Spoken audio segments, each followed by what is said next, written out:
Any woman who is currently with a man is with him partly because she loves the way he smells. Any woman who is currently with a man is with him partly because I adore the incredibly tight clothing. My own wardrobe's changed. I've streamlined a little bit and definitely learnt from Joan's sleekiness and tailoring. Getting to wear beautiful fashion is the most fun part of the job that has nothing to do with the job. No man should be on Facebook. It's an invasion of everyone's privacy. I really cannot stand it. I don't think it's not feminist to use every tool you have to succeed. And part of that is being a woman presenting yourself in a certain way. I have women coming up to me and saying, "I love your character. She's so empowered. She takes control. She gets what she wants." That's another side of her. And I respect that in Joan. She says and does things that I would never allow myself to do. I think Joan's advice would be, always know more than anyone else, always be discreet as possible, and never cry at work. To be honest, the real reason I did Drive was because of Nicholas Winding Refn, the director. Everyone assumes we're always going to have a cocktail and a cigarette in hand. Fans expect us all to be dressed up all the time. They always say to me, "You look so young. You don't seem as tall." I like salty, creamy foods. I could sit down with a bag of chips and French onion dip and go to town. That would be on my Last Supper list. Any woman who is currently with a man is with him partly because she loves the way he smells. I auditioned for so many things, cops, lawyers, doctors and things, but they were like, "She just seems too sweet." I don't see that hard side of her. I'm open to trying new things. That's why I think Birchbox is so awesome. It's something to look forward to and introduces me to something maybe I wouldn't have picked out, but fall in love at the point where I feel the need to wear disguises in public and drawn to deeper reds and wine colors for lips and even cheeks during the holiday. I think Joan's advice would be always know more than anyone else, always be discreet as possible, and never cry at things people have said about me. Well, they're unbelievable. I was the nerdy one. I always played those kind of characters until Mad Men. I'm just looking for material that excites me more than any specific genre.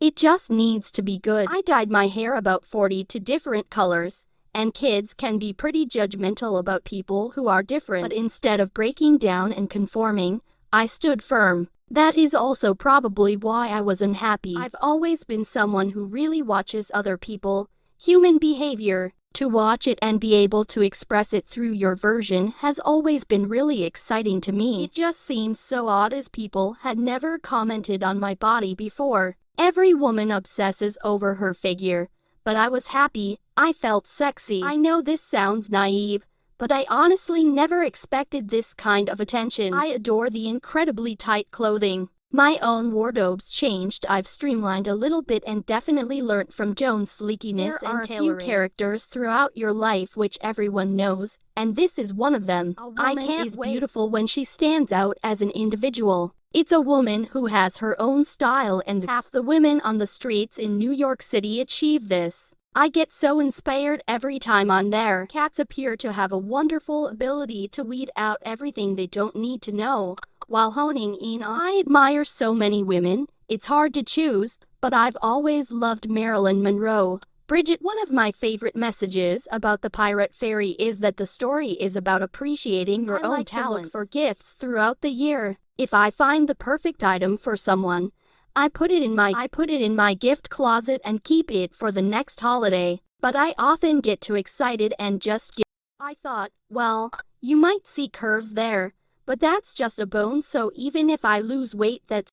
I like a man with a nice, self-deprecating sense of humor. I like salty, creamy foods. I could sit down with a bag of chips and French onion dip and go to town. That would be on my Last Supper list. I like the old-fashioned, vintage-inspired swimsuits with halters and maybe a little ruching, and the longer cut that's almost short shorts, like Ava Gardner used to wear a lot, right? I love anything that's sort of surreal and with fantasy. I love cocktails. My specialty drink is a gimlet with a little egg white in it so it gets frothy. I really like rose water. Sometimes I'll add it to champagne. I met a lot of young girls modeling and they were like, "Oh, I'm running around town and people are taking my picture," while I was saving receipts and learning how to be self-employed. I really do love being outdoors. I mean, You'd never think it in my high heels and pencil skirt. But I really do miss the smell of hay and farms, and I like milking a cow. I just keep praying for Joan to get her power back.